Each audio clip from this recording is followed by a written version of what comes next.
नमस्कार, आपके साथ मैं हूं Surabhi Sharma. Super prime time की करने जा रहे हैं शुरुआत, जहां पहली बड़ी खबर यूक्रेन के खुराकोव में रूस की जीत को लेकर है और यूक्रेनी सेना ने खुराकोव मोर्चा छोड़ दिया है। आपको बता दें, रूस ने काटी खुराकोव की सप्लाई लाइन और डोनेट्स्क का अहम शहर खुराकोव, जिसको लेकर इस वक्त की ये सबसे बड़ी खबर है, क्योंकि यहीं से यूक्रेनी सेना ने अब मोर्चा छोड़ दिया है। बड़ी खबर है यूक्रेन के खुराकोव में रूस की जीत को लेकर, क्योंकि रूस ने यह जीत हासिल की है खुराकोव की पूरी सप्लाई लाइन को काटकर। अब इस बीच जानिए कैसे, बड़ी खबर आपको बता रहे हैं, क्योंकि जनवरी में ट्रंप युग का आरंभ होने वाला है और उम्मीद ये की जा रही है कि ट्रंप का पहला मिशन यूक्रेन रूस में समझौता कराकर युद्ध रुकवाना होगा। सीज फायर के वक्त रूस क्या हासिल कर सकता है और यूक्रेन क्या कुछ गंवा सकता है, ये सब निर्भर करेगा उस दौरान के मौजूदा हालात पर। यही वजह है कि रूस बेहद तेजी से यूक्रेन के इलाकों पर कब्जे की कोशिश में है। अब रूस ने अपनी सेना को 2 हिस्सों में बांटकर एक विशेष अभियान चलाया ताकि यूक्रेन रूस के कब्जा मिशन को नाकाम ना कर सके। डोनेट्स्क, लुहांस्क को कब्जा करके डोनबास रीजन को रूस में मिलाना पुतिन का बहुत बड़ा ख्वाब रहा है और रूस की सेना अब डोनेट्स्क में लगातार जीत हासिल भी कर रही है।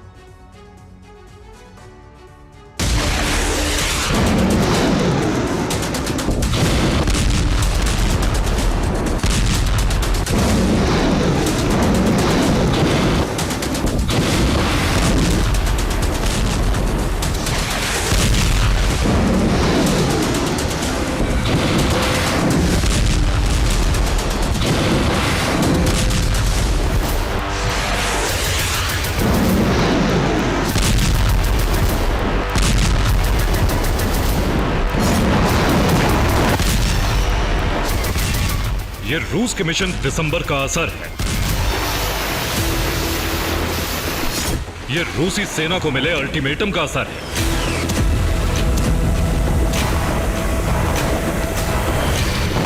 जिसने पूरे यूक्रेन में तबाही का सैलाब ला दिया है।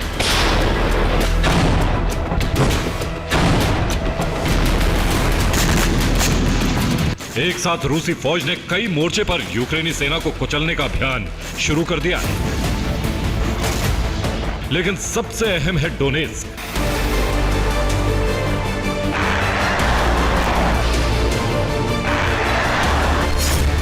डोनेट्स्क की जंग में अब रूसी सेना यूक्रेन पर हावी है और पुतिन का ख्वाब सच होने की ओर है।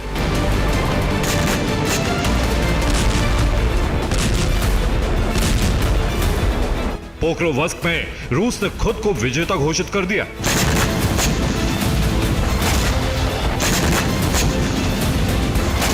चंद किलोमीटर के दायरे वाली कुछ जगहें बची भी हैं, तो वहां भीषण जंग चल रही है।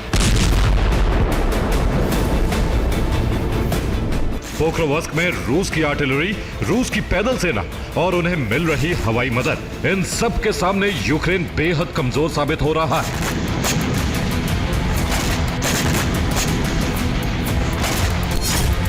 पोक्रोवस्क में भी यूक्रेनी सेना का संहार हुआ है। 24 घंटे में ही यूक्रेन के 145 सैनिकों की मौत हो गई है। 700 सैनिक यूक्रेन के चक्रव्यूह में घिर चुके हैं।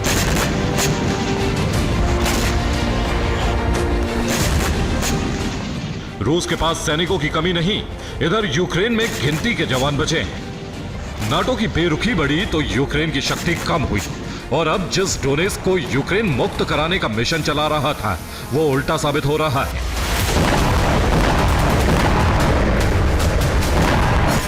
यूक्रेन की तिलमिलाहट बढ़ती जा रही है।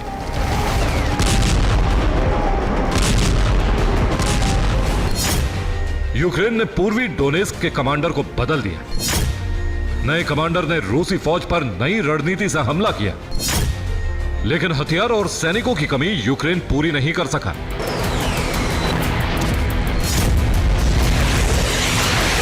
नतीजा यह हुआ कि तमाम कोशिशों के बावजूद रूसी फौज ने डोनेट्स्क के पोक्रोवस्क पर कब्जा जमा लिया। पोक्रोवस्क के कुछ ही इलाके बचे हैं जहां इस वक्त भीषण जंग चल रही है। पोक्रोवस्क को गंवाना यूक्रेन के लिए जल्द ही पूरे डोनेट्स्क को गंवाने का संकेत दे रहा है,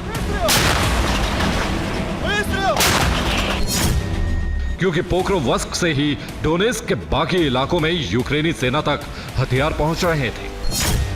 यह शहर पूर्वी और मध्य यूक्रेन का प्रवेश द्वार है। पोक्रोवस्क से यूक्रेन में कोयले की सप्लाई होती है। पोक्रोवस्क यूक्रेन का अहम औद्योगिक शहर है।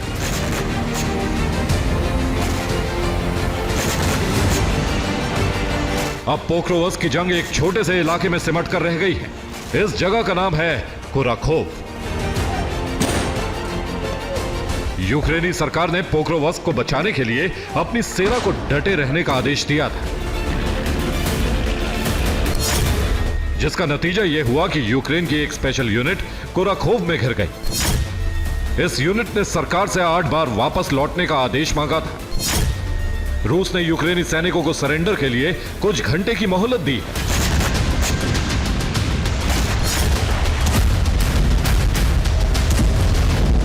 यानी पोक्रोवस्क युद्ध के आखिरी चरण में या तो यूक्रेन के 700 सैनिक पकड़े जाएंगे या फिर रूसी फौज उन्हें खत्म कर देगी। रूसी सेना सैनिकों पर हमले के साथ ही यूक्रेन के हथियारों को भी खत्म कर रही है।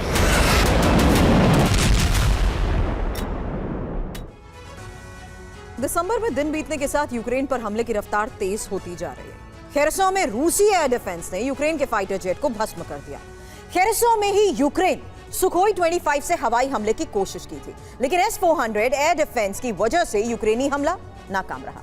अब यूक्रेनी फाइटर जेट गिराना रूस के लिए बड़ी कामयाबी है, क्योंकि इससे यूक्रेन की हवाई ताकत और कम हो गई है।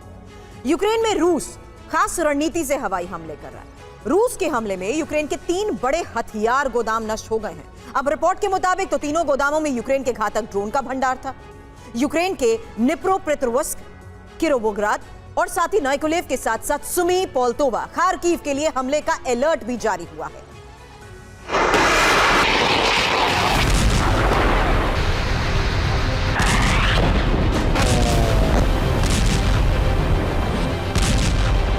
एक ही दिन में 130 आत्मघाती ड्रोन,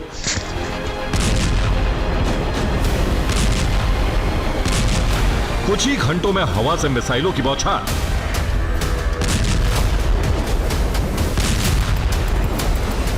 रूस के हमले में रफ्तार की वजह है दिसंबर का यह महीना, जो अपने अंत के साथ ही सिर्फ नया साल नहीं बल्कि अमेरिका में ट्रंप का शासन का नया युग लाने वाला है।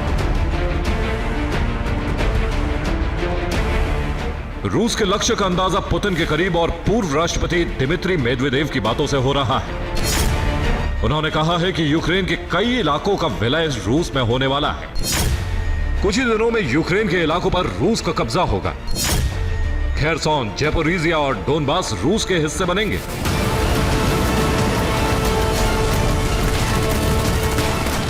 यूक्रेन को लाचार बनाने के लिए बिजली सप्लाई केंद्रों पर रूस की मिसाइलें बरस रही हैं। यूक्रेन को डिफेंसिव मोड में लाने के लिए रूस कामिकाजी ड्रोन और मिसाइलों से हमले कर रहा है। तो वहीं दूसरी तरफ रूस का कब्जा प्लान तेजी से आगे बढ़ रहा है। खेरसोन में रूस के सैनिकों का चक्रव्यूह तैयार है। ज़ैपोरिज़िया में आर्टिलरी और रॉकेट लॉन्चर की तैनाती हो चुकी है। डोनेस्क में पोक्रोवस्क जीतकर कब्जे को आसान बनाया जा रहा है।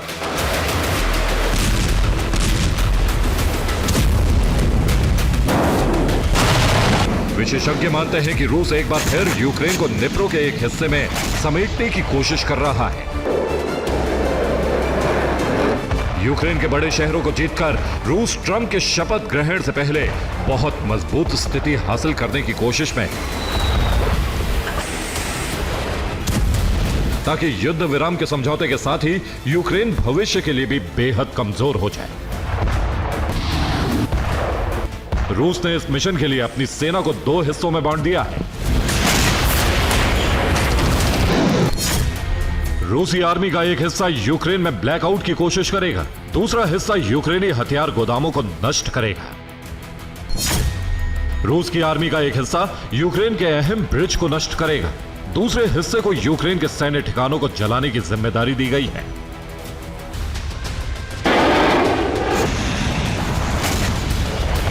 यानी रूस की फौज 2 हिस्सों में बंटकर यूक्रेन को कमजोर भी कर रही है और उसकी सैन्य और हथियारों की ताकत को नष्ट कर रही है।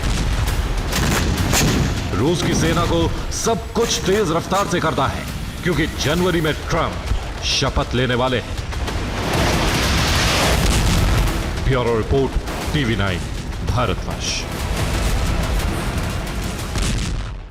और कुर्स में यूक्रेनी सेना पर रूस के हमले को लेकर इस बीच सबसे बड़ी खबर है, जहां फाइटर जेट और हेलीकॉप्टर से रूस के हमले को लेकर खबर आ रही है, और ये कि 24 घंटे में 75 यूक्रेनी मोर्चों को तबाह कर दिया गया है। बड़ी बात है ये, क्योंकि यूक्रेन के 400 सैनिकों की मौत का दावा भी किया जा रहा है।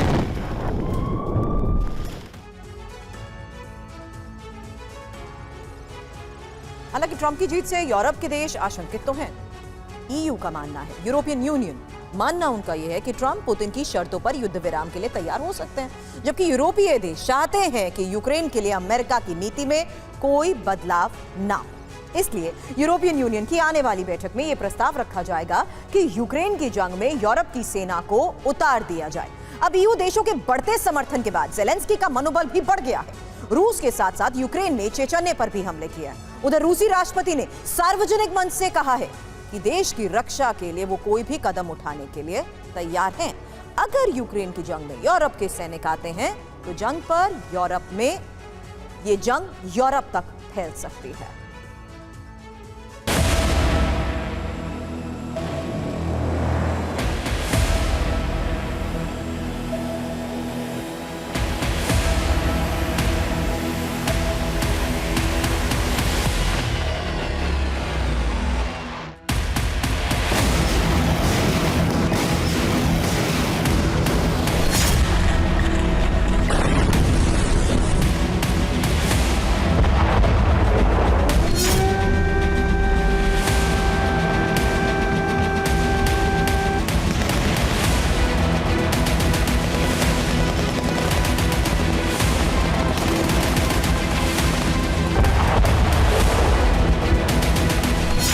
ट्रंप के दोबारा राष्ट्रपति निर्वाचित होने के बाद यह माना जा रहा था कि यूक्रेन रूस युद्ध में शांति समझौता हो सकता है, लेकिन बाइडेन प्रशासन और यूरोपियन यूनियन के देश ऐसा नहीं चाहते।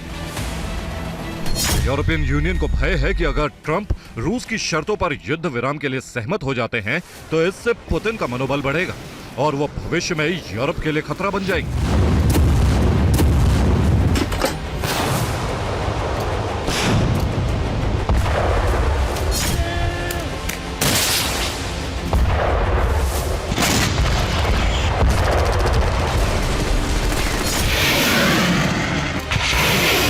इसलिए बाइडेन प्रशासन यूक्रेन को $6 बिलियन की मदद जारी करने वाला है, और इसी के साथ यूरोपियन यूनियन के इशारे पर रूसी धरती पर हमले तेज कर दिए गए ताकि युद्ध विराम की संभावनाएं बहुत कमजोर हो जाएं।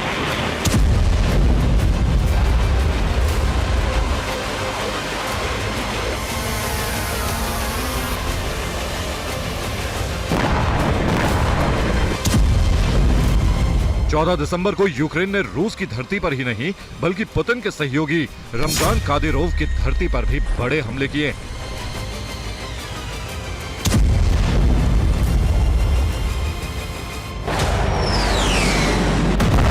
11 दिसंबर को यूक्रेन ने रूस के रोस्तोव में तगनरोग एयरबेस पर हमले किए, जिसमें पुतिन के विशेष विमान फ्लाइंग क्रेमलिन को भी नुकसान पहुंचने की रिपोर्ट है। इसके बाद 14 नवंबर को यूक्रेन ने एक बार फिर रूस के एयरबेस पर हमले किए।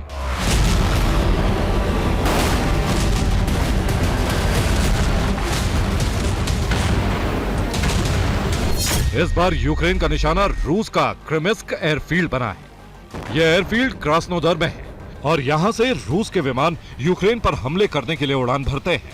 क्रीमिया के करीब बने इस एयरबेस पर यूक्रेन ने पहले भी कई बार हमले किए हैं,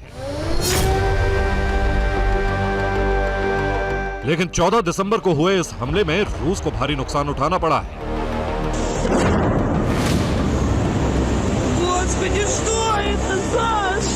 यूक्रेन के हमले में क्रिमिस्क एयरफील्ड पर रूस के Su-30 फाइटर जेट तबाह हो गए। यूक्रेन के ड्रोन हमले में 10 से ज्यादा फाइटर जेट तबाह होने की रिपोर्ट है। इसके साथ ही यूक्रेन ने क्रास्नोदर रेलवे लाइन पर कई हमले किए हैं। यूक्रेन के इन सैबोटाज हमलों में रूसी रेलवे के लोकोमोटिव इंजन्स को टारगेट किया गया है। ड्रोन हमलों के साथ साथ यूक्रेन ने रूस पर अपने एजेंटों के जरिए सैबोटाज हमले कराने तेज कर दिए।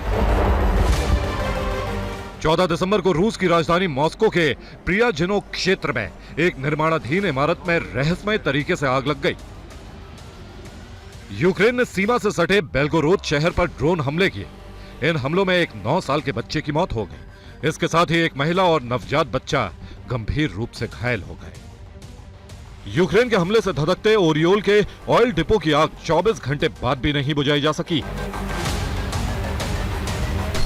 खास बात यह है कि यूक्रेन ने पहली बार पुतिन के मित्र रमजान कादिरोव की जमीन तक हमले किए। चेचनिया में भी यूक्रेन ने ड्रोन से हमला किया है।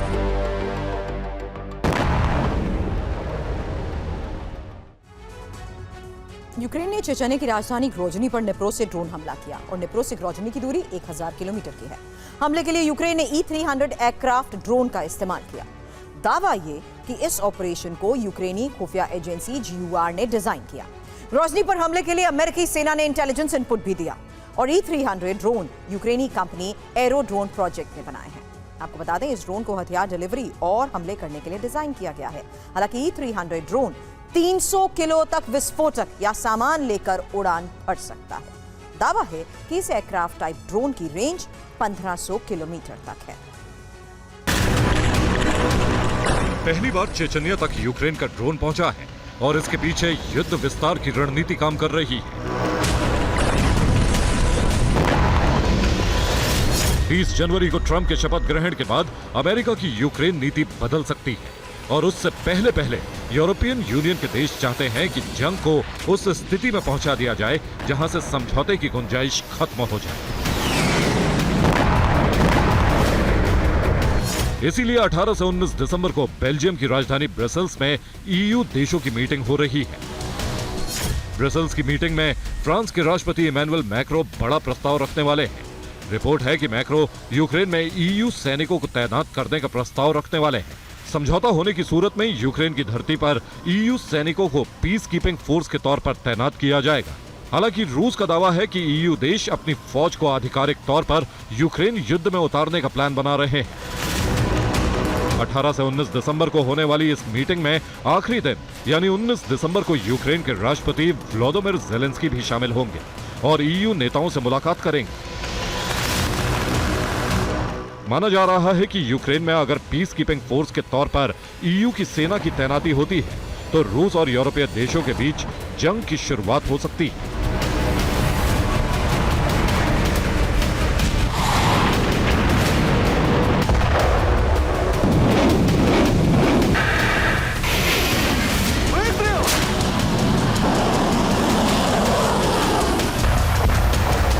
राष्ट्रपति पुतिन ने तैनाती का प्रस्ताव रखे जाने से पहले ही यूरोप को चेतावनी जारी कर दी है। पुतिन ने इशारों में संकेत दे दिए हैं कि वो अपने सबसे बेहतरीन हथियारों का इस्तेमाल करने के लिए तैयार है और बेहतरीन हथियारों के इस्तेमाल का मतलब है परमाणु हथियार डिलीवर करने वाली अजय मिसाइल। EU सैनिकों की तैनाती की आशंका को देखते हुए पुतिन ने अपने न्यूक्लियर बेड़े का भौगोलिक विस्तार शुरू कर दिया।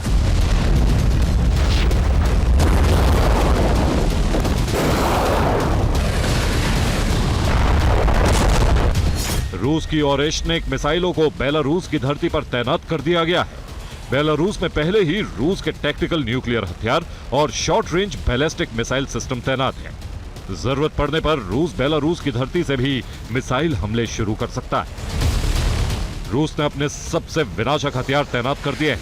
अगर EU की सेना यूक्रेन की जमीन पर तैनात होती है तो यूरोप और रूस की जंग शुरू हो सकती है और इसका मतलब होगा अमेरिकी सेना को भी जंग में उतरना पड़ेगा। Bureau report, TV9 Bharatvarsh. Ukraine के कोसिनितिनिवका में रूस के हमले को लेकर खबर है, जहां रूसी आर्टिलरी ब्रिगेड ने बड़ा मोर्चा जीत लिया है और यूक्रेन के 10 सैनिकों की मौत को लेकर भी इस वक्त रिपोर्ट आ रही है।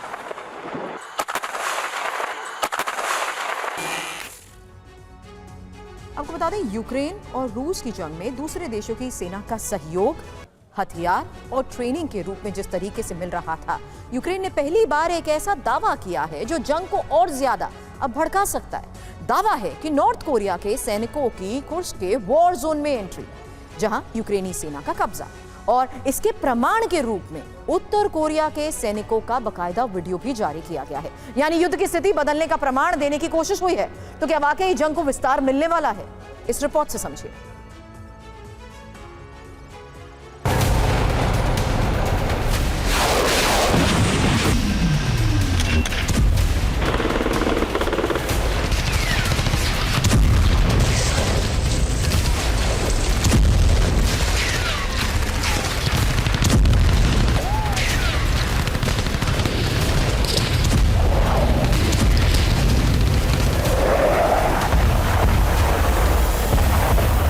रूस के जमीन पर यूक्रेनी फोर्स की एंट्री,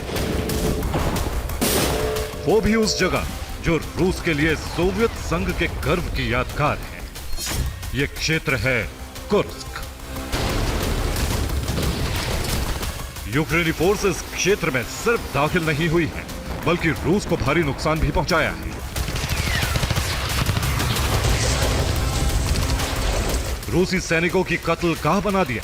हालांकि रूसी फोर्स के लिए यूक्रेन में बारूद सप्लाई का यह सिर्फ एक रास्ता नहीं। रोस्तोव, बेलगोरोद और ब्रियांस्क जैसे कई क्षेत्रों से यूक्रेन की तरफ बढ़ने के रास्ते हैं। इसलिए रणनीतिक तौर पर भले ही कुर्स्क बहुत ज्यादा महत्व न रखे, लेकिन फिर भी इस क्षेत्र का ऐतिहासिक महत्व है। इसीलिए कुर्स्क में रूस का पिछड़ना वर्चस्व का सवाल बन गया। और फिर रूस ने इस क्षेत्र को बचाने के लिए यूक्रेन के सैनिकों के घेराव की रणनीति में बदलाव किया। इसी बदलाव वाली रणनीति में पुतिन के एक ऐसे सहयोगी सामने आए जिसका रूस यूक्रेन की जंग में शामिल होने का मतलब है अमेरिका के लिए एक बड़ा संकट, जिससे युद्ध में नाटो की एंट्री का रास्ता खुलता है। इस संकट का नाम है किम जोंग उन। आपने बिल्कुल सही सुना, नॉर्थ कोरिया के राष्ट्रीय अध्यक्ष किम जोंग उन, जिनकी पुतिन से करीबी अब सार्वजनिक हो चुकी है। हालांकि यह एक सैन्य डील है, लेकिन यह युद्ध में सिर्फ बारूदी सहयोग तक सीमित होना था। लेकिन अब सहयोग सैनिकों के सीधे जंग लड़ने की स्थिति में पहुंच चुका है। पुतिन को किम का साथ, बदले कुर्स्क में हालात। दरअसल यूक्रेन की सेना ने कुर्स्क में एंट्री तो कर ली। रूसी सेना पर अमेरिकी हथियारों की बदौलत वो बढ़त भी बनाते चले गए। लेकिन कुर्स्क एक ऐसा चक्रव्यूह है जिससे निकलना इतना आसान नहीं, और जिसकी आशंका थी वही हुआ। अब कुर्स्क में यूक्रेनी सेना बुरी तरह से फंस गई, जिन्हें व्यू के रचनाकारों ने चुन चुन कर खत्म करना शुरू कर दिया।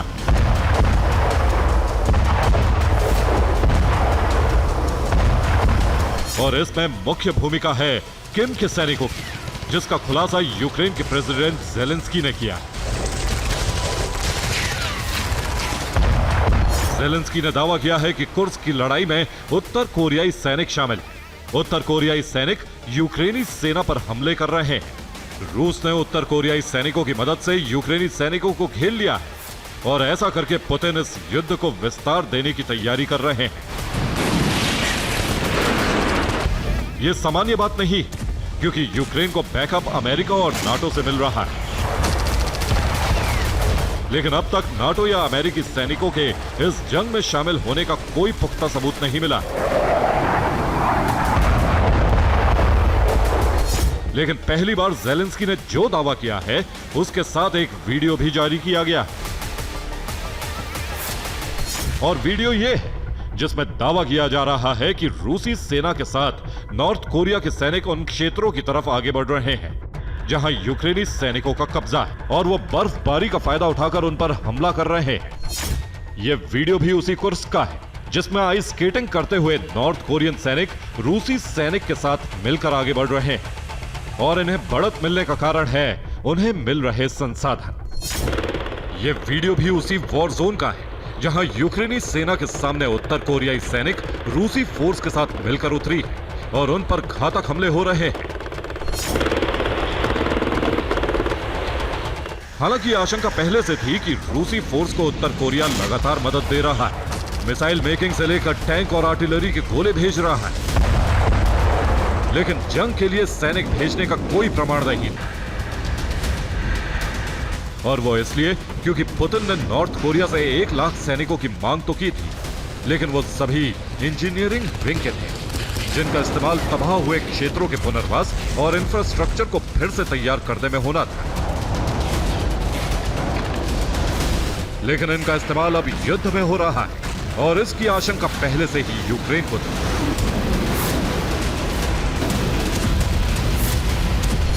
इसलिए 18 अक्टूबर को ही यूक्रेन के रक्षा मंत्रालय ने एक सूचना दी थी, जिसमें बताया गया था कि उत्तर कोरिया के 11,000 सैनिक पूर्वी रूस में मौजूद। खुफिया जानकारी के हवाले से कहा गया था कि उत्तर कोरिया के सैनिक जंग लड़ने की ट्रेनिंग ले रहे हैं और इन्हीं सैनिकों को रूस ने एलीट फोर्स ग्रुप के रूप में दिखाने की कोशिश की। और अब इस सूचना की पुष्टि भी यूक्रेन की तरफ से हो रही, यानी यूक्रेनी सेना के कब्जे वाली स्थिति बनाने के मकसद पर पानी फिरता दिख रहा है। लेकिन सबसे बड़ा प्रश्न अब भी यही है कि आखिर यूक्रेनी सेना कुर्स्क पहुंची कैसे और अब वो फंस कैसे गई? जवाब आगे देखिए।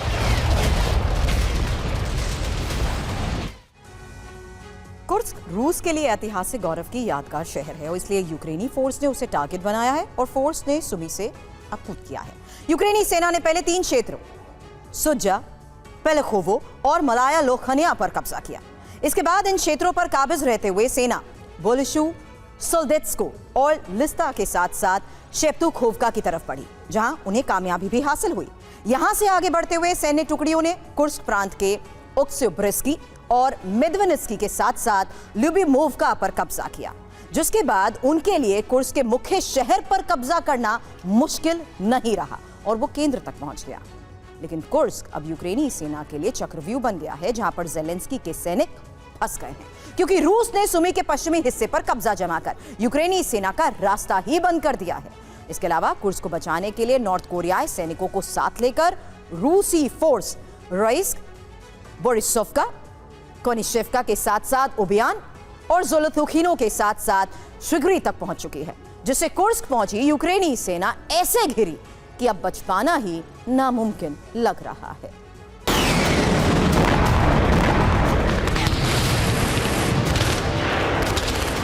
कुर्स्क में यूक्रेनी फोर्स की स्थिति आप समझ ही चुके होंगे, लेकिन यह सिर्फ आमने सामने की स्थिति नहीं है, बल्कि यूक्रेनी फोर्स के लिए सबसे बड़ी मुश्किल है। रूस और नॉर्थ कोरियन सैनिकों को मिल रहा बैकअप, जिसमें बड़ी भूमिका निभा रही है रूसी एयरफोर्स।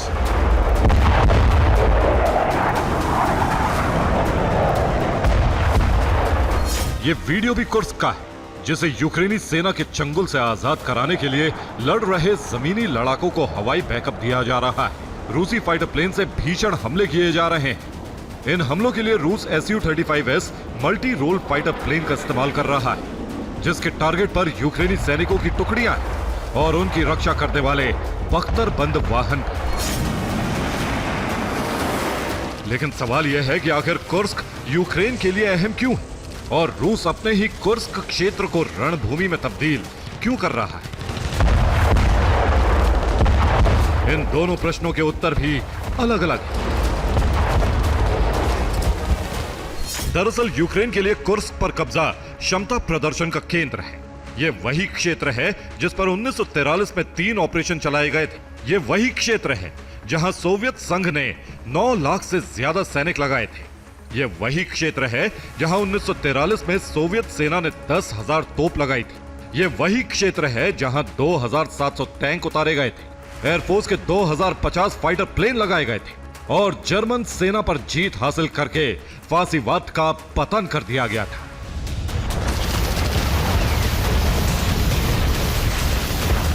और अब ज़ेलेंस्की कुर्स्क में बढ़त बनाकर द बैटल ऑफ कुर्स्क का नया इतिहास लिखना चाहते हैं, ताकि ट्रंप के सत्तासीन होने पर यथास्थिति में युद्ध विराम लागू होते ही रूस से सौदेबाजी की जाए।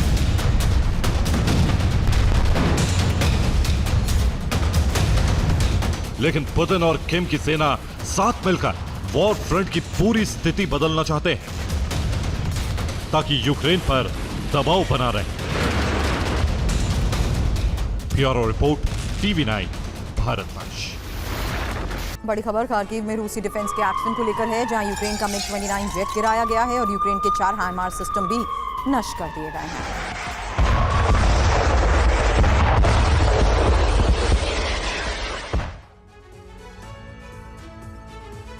सीरिया में इजरायली सेना की बमबारी अब और तेज हो गई और इजरायली एयरफोर्स सीरियाई सेना के उन हथियारों को तबाह कर रही है जो विद्रोही संगठनों के हाथ लग सकते हैं। उधर ईरान ने अपने परमाणु केंद्रों की सुरक्षा बढ़ा दी है।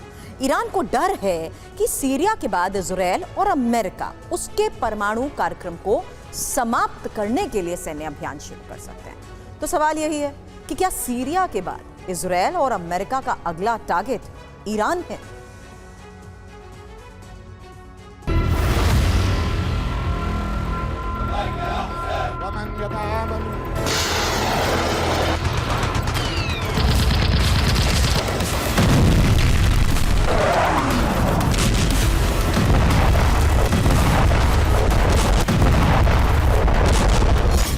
ईरान की चिंता इस वक्त बहुत बड़ी हुई है। तेहरान में मौजूद ईरान के सुप्रीम लीडर खामेनेई, ईरानी राष्ट्रपति मसूद पेजेशकियान और ईरान के सैन्य अफसर दहशत में।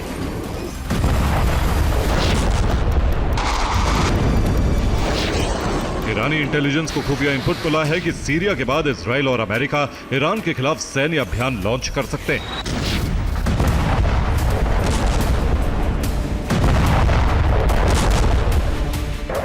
ईरान इस खतरे को टालने के लिए कैसी तैयारी और तैनाती कर रहा है, यह हम आपको आगे बताएंगे। लेकिन ईरान में इस समय भय इसलिए व्याप्त है क्योंकि सीरिया में इजरायली वायुसेना उन इलाकों पर बमबारी कर रही है जहां सीरियाई सेना और IRGC के ठिकाने।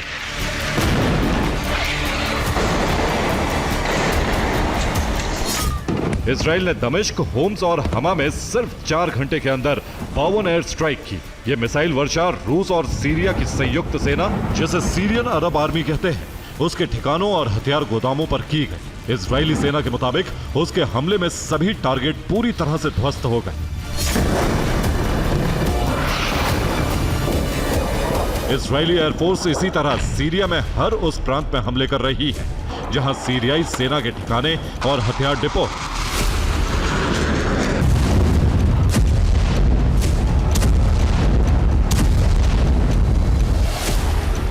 इजरायली सेना ने सीरिया में मौजूद उस पूरे रूट को भी तबाह कर दिया जिसके जरिए हिजबुल्लाह को ईरानी हथियारों की सप्लाई होती थी। इस बात की पुष्टि खुद हिजबुल्लाह के चीफ नईम कासिम ने की है। नईम कासिम ने कहा कि सीरिया के जरिए हिजबुल्लाह का सप्लाई रूट पूरी तरह से समाप्त हो चुका है।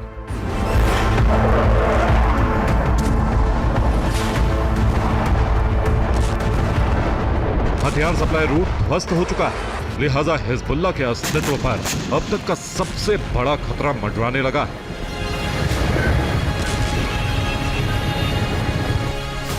माना जा रहा है कि आने वाले कुछ दिनों में हिजबुल्लाह शक्ति विहीन हो जाएगा। सीरिया में इजराइल के विध्वंसक सैन्य अभियान से न सिर्फ ईरान दहशत में है, बल्कि जॉर्डन भी चौकन्ना हो गया। जॉर्डन ने सीरिया से लगती सीमा पर सेना की तैनाती बढ़ा दी है ताकि सीरिया में मौजूद ईरानी प्रॉक्सी के लड़ाके जॉर्डन में घुसपैठ न कर सके।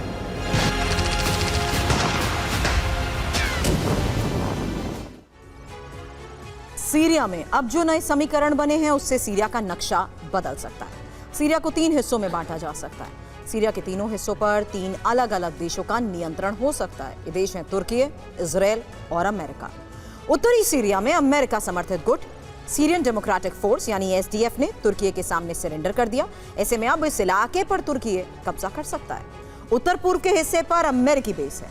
इसी इलाके में अमेरिकी सैनिक हैं। ऐसे में इस बात की आशंका है कि इस हिस्से को अमेरिका अपने नियंत्रण में ले सकता है। इजराइल गोलान हाइट्स की तरफ से भीषण हमले करते हुए दमिश्क तक पहुंच चुका है और गोलान हाइट्स से लेकर दमिश्क और उससे आगे तक के भूभाग पर इजराइल कब्जा कर सकता है। इस तरह से सीरिया के 3 टुकड़े हो जाएंगे और इन तीनों हिस्सों में 3 अलग अलग देशों का नियंत्रण हो सकता है।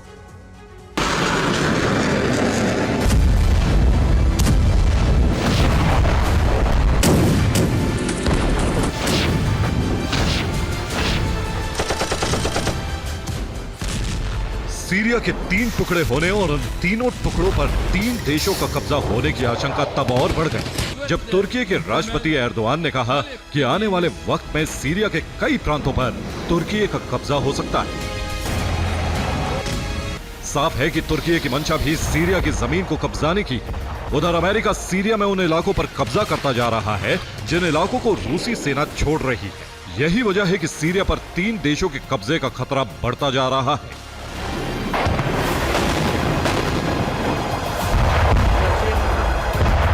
उधर रूसी सेना सीरिया से निकल तो रही है, लेकिन वो पूरी तरह से सीरिया को खाली नहीं करेगी। क्रेमलिन से जुड़े सूत्रों का कहना है कि रूसी सेना सीरिया में आगे भी मौजूद रहेगी। इसके लिए रूस विद्रोही संगठन हयात तहरीर अल शाम से बातचीत कर रहा है। अगर डील हुई तो रूसी सेना तार्तुस और खमीमेम एयरबेस पर तैनात रहेगी। सीरिया में जो कुछ हो रहा है उससे न सिर्फ रूस बल्कि ईरान को भी बहुत बड़ा झटका पहुंचा है। ईरान को डर है कि सीरिया के बाद इजराइल और अमेरिका उसके खिलाफ सैन्य अभियान लॉन्च कर सकते हैं। यही वजह है कि ईरान ने अपनी सुरक्षा को चाक चौबंद कर दिया है।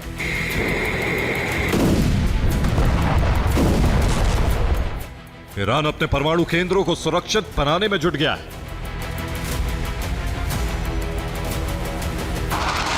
दरअसल इजराइल अब ईरान पर हवाई हमले के लिए सीरिया के एयरबेस का इस्तेमाल कर सकता है। ऐसे में ईरान के परमाणु कार्यक्रम पर खतरा मंडराने लगा है। यही वजह है कि ईरान ने अपने सबसे बड़ा परमाणु केंद्र नतांज के आसपास बड़ी सुरक्षा दीवार तैयार कर ली। नतांज एटमी सेंटर को बचाने के लिए ईरान ने कई खोरदाद 15 एयर डिफेंस सिस्टम तैनात कर दिए।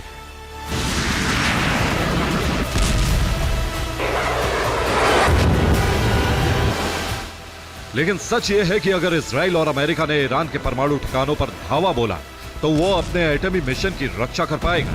इसकी संभावना बहुत कम है।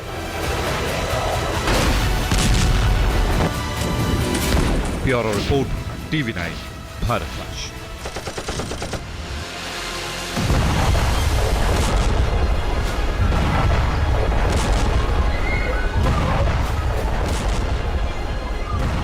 सीरिया से बशर अल असद का शासन खत्म हो चुका है। ये बात 6 दिसंबर को ही बशर अल असद समझ चुके थे, लेकिन गद्दाफी जैसे हश्र से बचने के लिए बशर ने सीरिया छोड़ने की गुप्त योजना तैयार कर ली थी। बशर अल असद के प्लान की भनक उनके भाइयों तक को नहीं थी। बशर 8 दिसंबर को सीरिया से निकले। इस सीक्रेट मिशन को इस तरह डिजाइन किया गया कि उनसे सबसे अंत में मिलने वाले कमांडर तक को भी नहीं पता था कि बशर दमिश्क से रूस की उड़ान भरने वाले हैं। अब देखिए कैसे पुतिन के आदेश पर रूसी एजेंट्स ने बशर को दमिश्क से मॉस्को पहुंचाया।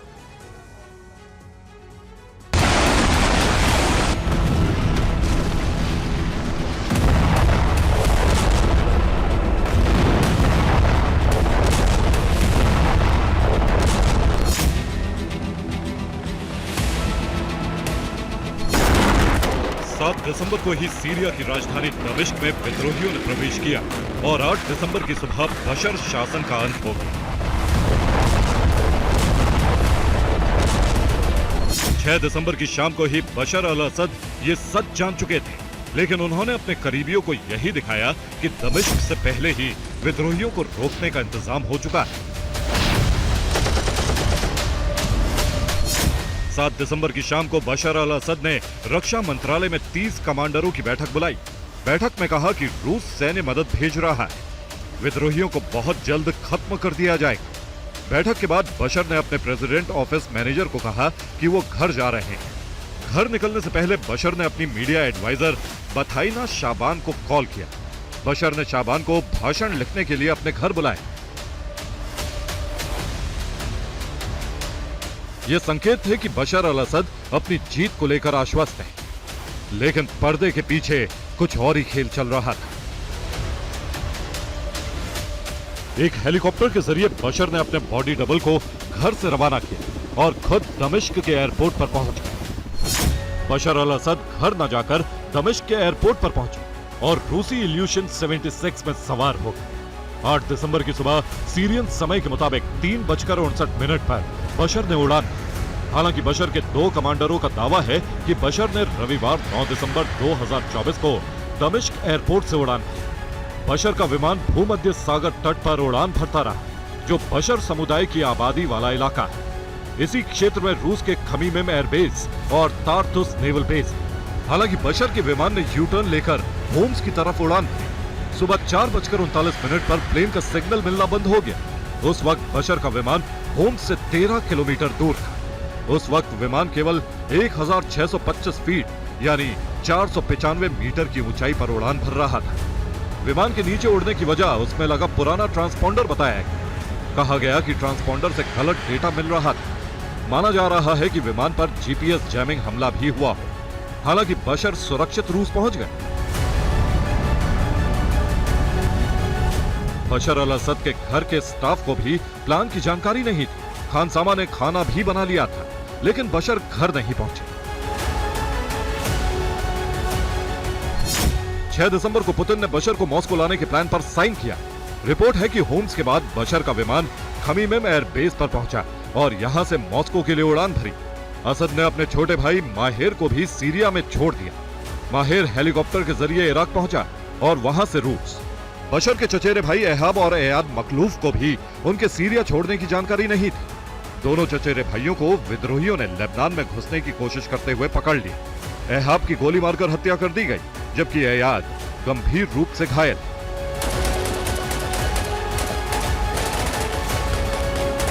बशर ने अपनी पत्नी आसमा और बच्चों को पहले ही रूस भेज दिया था। कीमती सामान भी रूस भेज दिए गए थे। बशर को डर था कि अगर किसी को प्लान की भनक लगी तो उनकी हत्या कराई जा सकती है।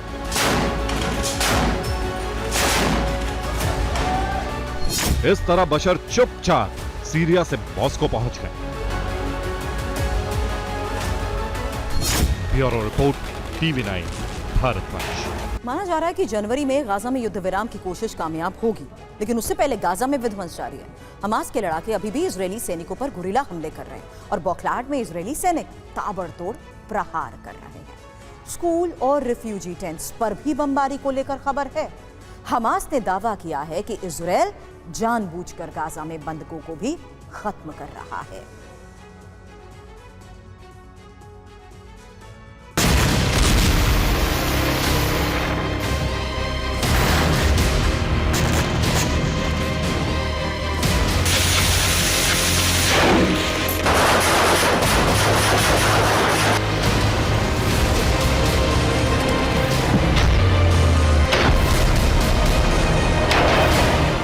गाजा में विध्वंस का दौर जारी है।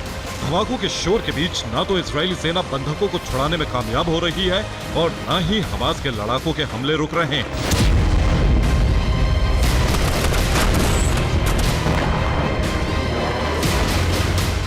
गाजा में इजरायल के अब जबरदस्त गुस्से और बौखलाहट का दौर है, क्योंकि इतनी लंबी जंग के बाद भी गाजा में हमास का हौसला कायम है।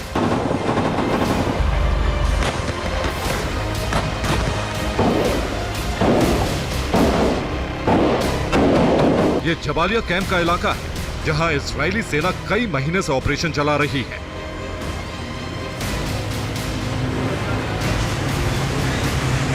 इमारतों को मलबा बना दिया गया है, लेकिन हमास की जड़ें आज भी इन इलाकों में कायम है।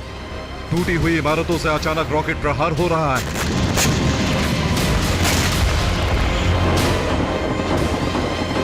हमास के लड़ाके ऊंची इमारतों से अचानक गोलियां चला रहे हैं।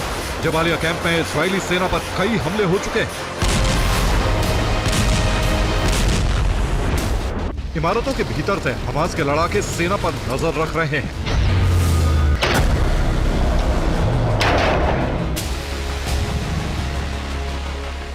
लेकिन इजरायली सैनिक हमास के लड़ाकों की मौजूदगी का पता नहीं लगा पा रहे।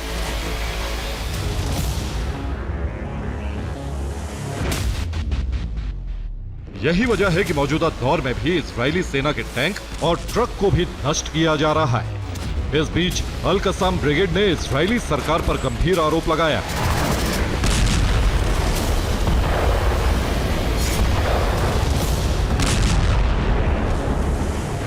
अल कसाम के मुताबिक इजरायली पीएम गाजा के बंधकों से पीछा छुड़ाना चाहते हैं। इजरायली सेना वहां हमले कर रही है जहां इजरायली बंधक है। बंधकों की मौत सुनिश्चित करने के लिए कई बार हमले किए जा रहे हैं।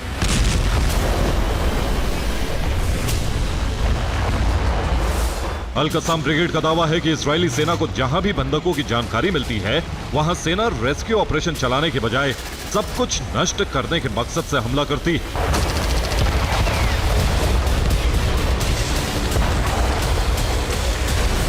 गाजा में बंधकों की मौत का जिम्मेदार हमास नहीं बल्कि नेतन्याहू की सरकार और आर्मी।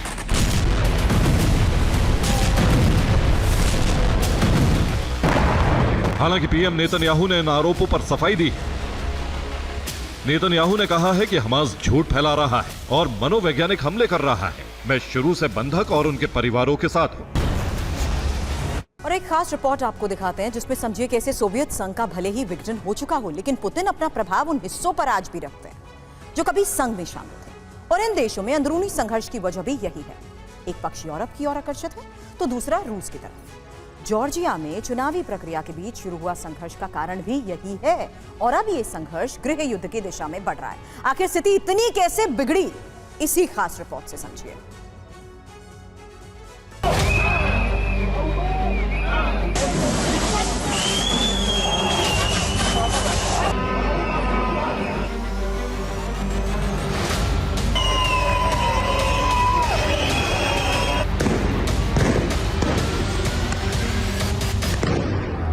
चुनाव पर छिड़ा संग्राम, जॉर्जिया में कोहराम।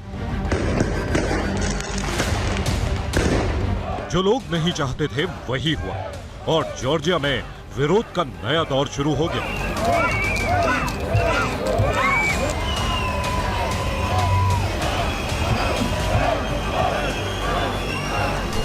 यह जॉर्जिया की राजधानी तिब्लिसी, जहां 1 महीने से भी ज्यादा समय से सड़कों पर विद्रोह की आग भड़क रही है।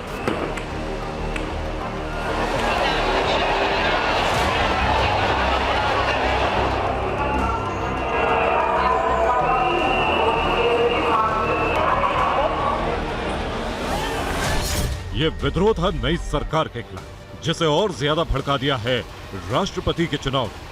जॉर्जिया की जमीन पर दहक रही विरोध प्रदर्शन की ज्वाला क्यों भड़की? एक चुनाव में कैसे जॉर्जिया पूरी तरह बदल गई? इन सभी प्रश्नों का उत्तर हम आपको बताएंगे, लेकिन इस प्रदर्शन की भूमिका को पहले समझ लीजिए।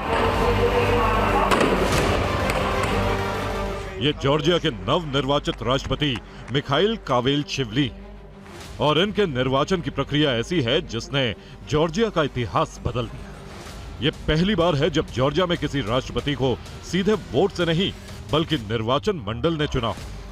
और इसी आशंका को देखते हुए चुनाव प्रक्रिया के पहले से प्रदर्शन शुरू हो चुके थे।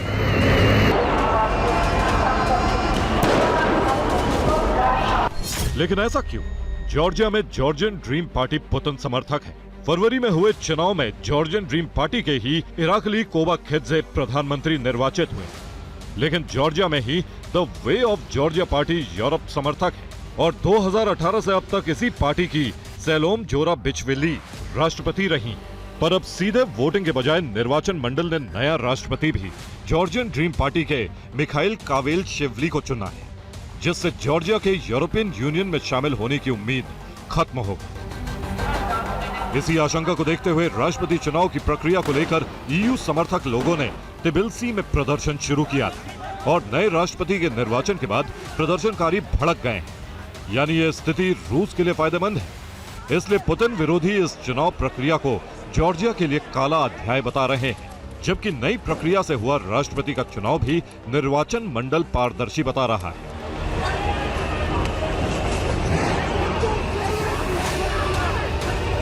इस प्रक्रिया को विस्तार देते हुए बताया गया है कि जॉर्जिया में 300 से 200 वोट पाने वाला ही राष्ट्रपति बन सकता है। इसके अलावा कॉलेज ऑफ इलेक्टर्स का प्रतिनिधित्व करने वाले 300 सांसदों में से 170 से ज्यादा का वोट डालना भी अनिवार्य किया गया है और कावेलशिवली को 300 में से 244 वोट मिले। लेकिन अब राष्ट्रपति चुनाव की इस प्रक्रिया पर ही सवाल खड़े हो गए हैं, जिसके पीछे वजह यूरोपियन यूनियन की सदस्यता है, जिसे लेकर सत्तासीन पूर्व के विरोधी दलों ने कदम भी आगे बढ़ाए थे। लेकिन इन कदमों को अब नए दल ने पीछे खींच लिए हैं, इसीलिए जॉर्जिया जल रहा है। Bureau report, TV9 Bharatvarsh. अब बात उस तबाही की जो अमेरिकी प्रांत कैलिफोर्निया में हुई। यहां एक साथ आग और बवंडर ने कैसे तांडव किया, पूरा शहर कैसे उजड़ गया, देखिए इस रिपोर्ट में।